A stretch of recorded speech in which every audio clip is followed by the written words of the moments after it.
My guest today has been on the show twice before, Ruby Chitsey. I met her during the 2019 Don't Wait Project tour during our stop in Arkansas.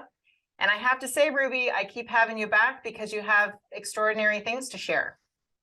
Yes, I do. I'm so excited to share them today. And it's just such a great thing to be back with you. I've seen you 2 times before, and I think the third time is definitely a charm. Is the charm. There you go.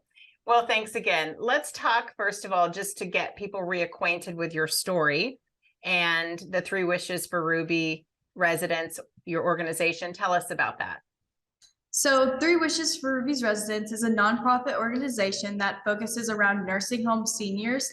They receive $40 a month, and that $40 pays for pretty much everything. It pays for meals out, shampoo, conditioner, clothes, socks, snacks that they like, pet food if they have a pet. It pays for so many things like So it runs out cosmetics. really quickly. It doesn't cover all Yes, that, right? very, very quickly. And I wanted to change that in 2019 when I saw a nursing home resident named Pearl. She was looking out the window, and I just asked her what was wrong. And she told me that her dog was leaving for the last time and that she didn't know when it was going to come back or when the next time that she was going to visit it again. And I learned shortly after that the reason she wasn't allowed to see her dog again was because of that $40, and she just couldn't afford it. So I started to notice that they didn't have the same things that I did, and it was my mission to change that for them and to make their lives happier. So you would go to work with your mom as a child. Your mom works in these resident homes, and you would go to work with her, and you got to know the residents. I've been with you in one of them when we were filming, and your way with them is very special. They feel very close to you. I know that you've helped them immensely, and the interesting part about that is, you've been doing this for 5 years now. You started when you were 10, now you're 15, and different residents come and go. But whether it's a resident you've known a long time or a resident that's you're meeting for the first time, they know you're there to help. They get that sense from you. Would you agree? I definitely agree. It's something that is I just feel that they're very connected to me, and I'm very connected to them just because they're people that I enjoy being around, people that I enjoy talking to, and it's just a very sweet bond. When you started thinking about the 3 Wishes for Ruby's Residents, it came from you literally going around with a little, notebook and asking different residents, what was if they could wish for 3 things, what would it be? And I remember your mom telling me, she thought, oh no, they're going to want things that are really extravagant or something that we can't provide. And I don't want Ruby to be disappointed that she can't provide it. And then tell me some of the things that they asked for that was very surprising to you. They started to ask for things like fresh fruit and meals out from fast food places like McDonald's, and things that they hadn't had in years, like a McDonald's French fry, pillows, clothes that they could actually wear, and brand new shoes. It was so sweet just to see that all they wanted was things that cost under $20. My mom expected them to say things like a brand new car and a brand new house, but all they wanted was just simple and small things. The 2 that I remember the most hearing that day when I was filming with you is one woman saying that she wanted pants that fit because her waistline, it hurt her waistline, and a pillow that was comfortable. And I'm when it comes to pillows, I have to have just the right pillow, and to imagine that she'd been sleeping on a pillow that's uncomfortable, that if she could have 3 things in the whole wide world, one of them would be a comfortable pillow and pants that fit. That's not asking for a lot. Yeah, just both of those things combined cost at least $30. And it's something that I can do super easily just because of how easy it is for me to go out and get those things for them. Well, let's talk about how you fund it, though, because you couldn't go out and buy these things for them yourself. You're 10 years old. And so you started a GoFundMe project. And how much did you start out asking for?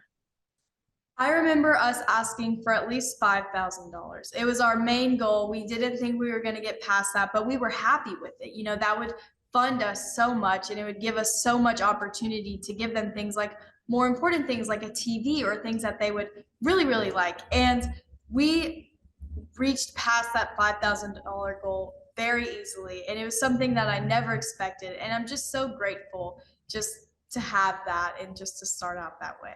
Do you know what the final number was? I remember the last time we talked about it, it was over $250,000. Do you know where it capped at?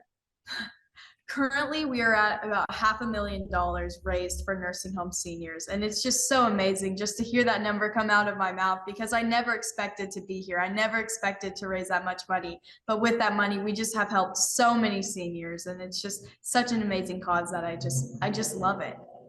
Well, let's take a break. When we come back, I want to talk about the growth that you've had, not just with the money that you've raised, but with the people that you've reached throughout the country. And we'll talk about that space you're standing in right now and how that is connected to Three Wishes for Ruby's residents. We'll be back in just a moment.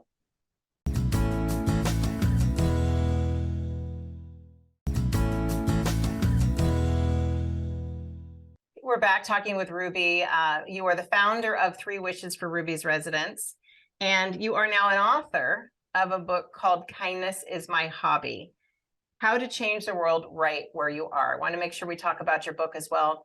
But tell me about the space that you're in, because I think it's really representative of how much impact you've had right there in your community and throughout the country, but how much your organization has grown over the 5 years since you probably didn't even imagine any of this for your organization or for yourself. But let's talk about the space that you're in.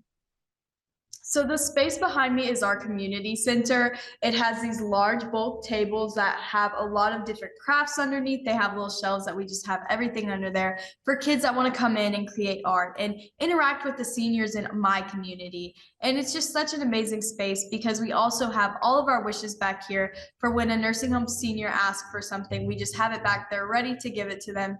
And it's just such an amazing space because it's in the middle of my town. People drive through the highway that's right by this place and they get to see and come in. And it's so great because I never expected to have this. And it's great. I remember when I met you the first time. I keep referring back to that because so much has changed in the 5 years. It's grown so much. But your mom and I were talking inside of her office, and I don't know, I'm not good with dimensions, but it was small. It's like the size of a closet, Yes. basically. Yes. And she had, all the wishes were in there, and you were getting more and more wishes. Plus you were going out and buying wishes with the money that you were raising, and people were mailing you wishes, all of the things. And now you have this space where obviously you can keep as many wishes as you receive. Mhm. And tell me, when you first started this and you decided, okay, something's catching on here, we're going to start a nonprofit organization. Shout out to your parents as well, because some kids have big ideas and they aren't brought to fruition. They might not have the help that you did from your parents.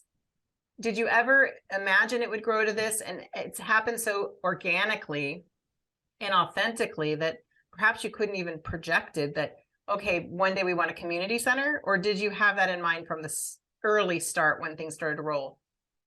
I never expected to have this community center. I remember when we first started and we first were getting a whole bunch of wishes in, that we had all of them piled to the roof of our house. It was so hard kind of just walking through all of those and just, oh, I can't hit these, I can't hit these. It was difficult. And, it kind of sparked that idea that we needed to make this bigger, and a community center was just a great way to do that, because not only is it a warehouse to hold all of these wishes, it's a warehouse to hold a lot of kids and a lot of seniors to interact and to connect and learn from each other. It's just amazing.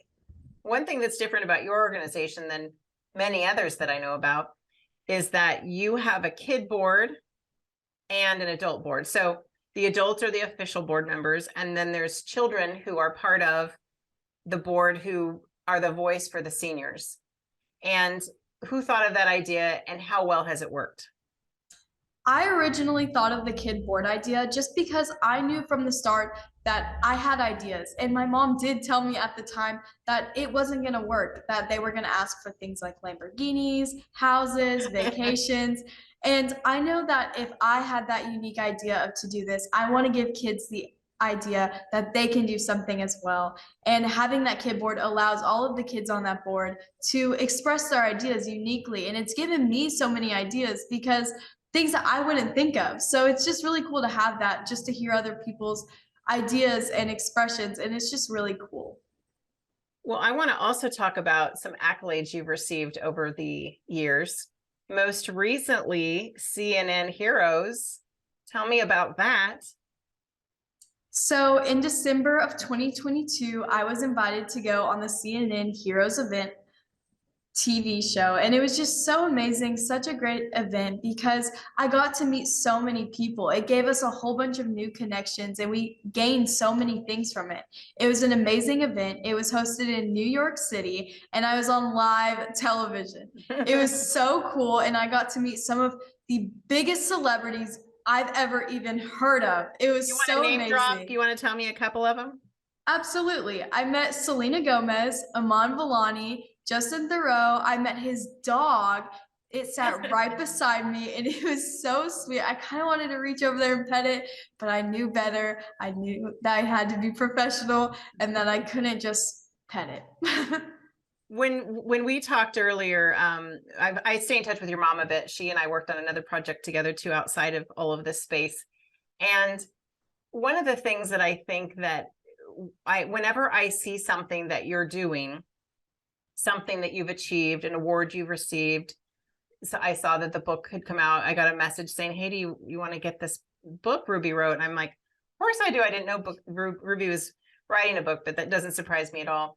When I see it, I'm so happy for you because, for one, you've stayed incredibly grounded.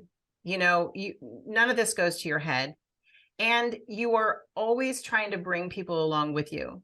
You're always trying to make sure, like you said, that there's a kid board, that other people are represented. But most of all, you haven't forgotten about the seniors that you set out to help. Tell me what they mean to you. The seniors just in my life that I get to see on a daily basis, just they mean so much to me. I've learned so much from them. They've taught me so many valuable life lessons that everyone just needs to know about, just things that I never would have expected to gain from them. They're people that I really enjoy going to see and enjoy having in my life. It's something that I love having, and I'm so glad that I get to bring them on with me in this journey and that I can help them every day. It's something that I love and it's something that keeps me humble and just collected. Can you tell me an example of a couple of the lessons that you've learned from them? I've learned a lot of history lessons. Yeah. I go in there every single day, and a lot of our older residents that were there before cars and before air conditioning and refrigerators, they tell me about that every day. And it's just so interesting hearing different people's perspective on what their favorite invention was and what their favorite food invention was. It's just something that is so cool for me to learn because I have all those things in my life, but they didn't, and they got to experience those things come into their life. Years ago, I did a project with a friend called the Don't Wait History Project. You know that I have the nonprofit, the Don't Wait Project. That's how I met you. And we went around and interviewed seniors in our community and did an exhibit here locally in our town. And we sought out the support of students and their film program. So they were the ones there, you know, taking care of the cameras and helping us actually film these interviews.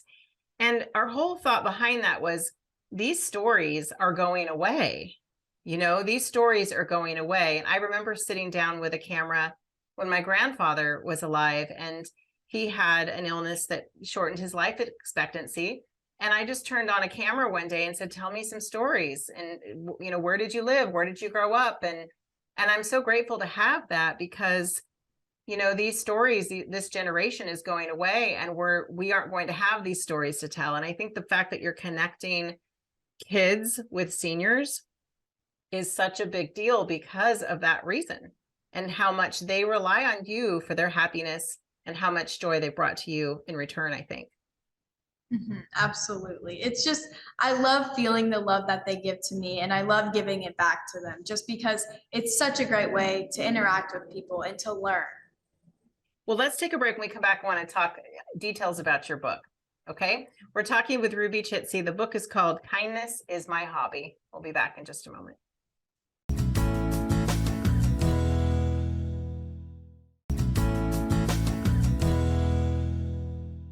We are back talking with Ruby Chitsey. I am a big fan of yours. You now have a book that's just come out called Kindness is My Hobby, which is true. It's a hobby, but now it's a huge organization. You're in the community center now, coming to us from your home in Arkansas. talk about the book. How did that even start? How did that even, had you thought about writing a book someday? I mean, you know, you're 15 years old. So had you hoped your whole life that you would be an author? Or is this something that I'm guessing somebody approached you about? Who knows? So how did it come to be? And had you had that aspiration before? So the book, I'm partnered with Our Tomorrow. They have a collection of books, and they asked me if I wanted to write a book to add to their collection. And I was so inspired by the idea. I really wanted to do it, but I didn't know how I was with my school schedule, and I just started being a cheerleader. It was something that I was very iffy about, but I knew that I wanted to do it because I knew that it would help other people. And had you thought about being a writer? What are the subjects you like in school? Is English one of your favorite? Are you more science like your mom? How does your mind work? I think I'm a big math fan. It's the complete opposite of English, and I never expected to be writing a book. So it's definitely a huge table turn. I never expected it, but I'm here and the book is published. It's so amazing just to have it and to say that I am an author. Did they guide you? So they asked you to write this book. Did they have an idea of what they were asking of you, or did they give you a lot of creative freedom? Did your parents help? What was the process for you? I did have a lot of creative freedom with this book. The entire thing is tracked. So when I was writing it, they gave me like different deadlines that I had to have. And so as I'm writing it, I have to, have 50 pages by today, and then so on and so on. So I did have like different like points where I had to have by certain dates. And I feel like that helped me because it kept me in track. And I think it was very nice to have. Yeah. I call those finish lines. A lot of people call them deadlines. So I started calling them finish lines. And it's good to have. I work under pressure. Hopefully you're someone who planned ahead and wrote a little bit each day, but sometimes, you just sit down and you're inspired when you're inspired, especially when it comes to writing. If you needed to solve some math problems, you probably got to be in the right space for that too. Yep, absolutely. I'm definitely a person that is inspired by pressure and continues with pressure. I think it's something that has helped me, and it's just something that really helped me writing this book. So tell us about what we'll find inside the book. So inside, entitled Kindness is My Hobby. Tell us about it. So in my book, it is almost like a tutorial on how to get started in your community and how to help seniors and how to help your community in general. It explains everything about Three Wishes and just how to get started and how to help seniors in your area. It's very inspiring, a very great book, and something that I definitely recommend to read. When your mom and I have had conversations in the past, and I've adopted people all the way in Arkansas. And I think it's important that we do the same thing here in my community. But at that time, sometimes it's just about having a simple thing to plug into. I get an email that says, do you want to sponsor a senior? Here's how you do it. Here's the guidelines. Signed up on Amazon. There's the address. There's the person's name that lived in the resident home. Done. So sometimes it is about just providing a simple opportunity for someone to do better and do for others, because I don't know how I can help unless somebody tells me. And obviously we all have our calling and what we want to do in the world. I have a nonprofit as well, and I do think I'm helping. I think it's important we take care of our corner of the world, which you're obviously doing. But I wonder too, when you think about this book, what do you hope for? Do you hope that it will be an opportunity? What kind of opportunities will it provide for younger kids? You talked about during the break that it might end up that they can get volunteer hours when they're following along with the program that you've laid out for them. So this book is just such a great way to really expand that kindness is a lot of people's hobbies. And I feel like a lot of people don't realize that. I know when I was 10, I didn't have any interest in sports. I didn't have any interest in anything special that most people had talents for and hobbies for. My hobby was kindness, and it was something that was so important to me. And once I realized that kindness was my hobby, I was able to expand on that.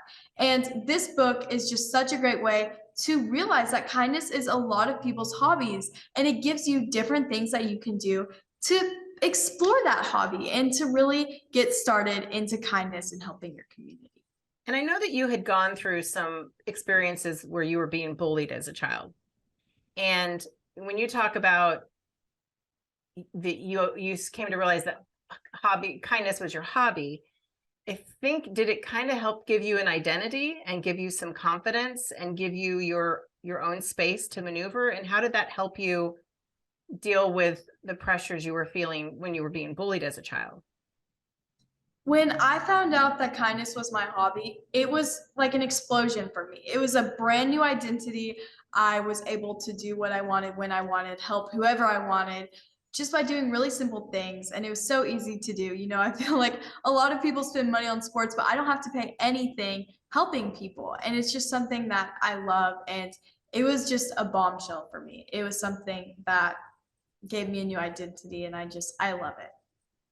What would you say to people who are watching whose children might be in the same sort of position in terms of not quite knowing where they fit in as a child, not quite knowing what their skill set is? Maybe they aren't interested in sports. Maybe they don't play an instrument.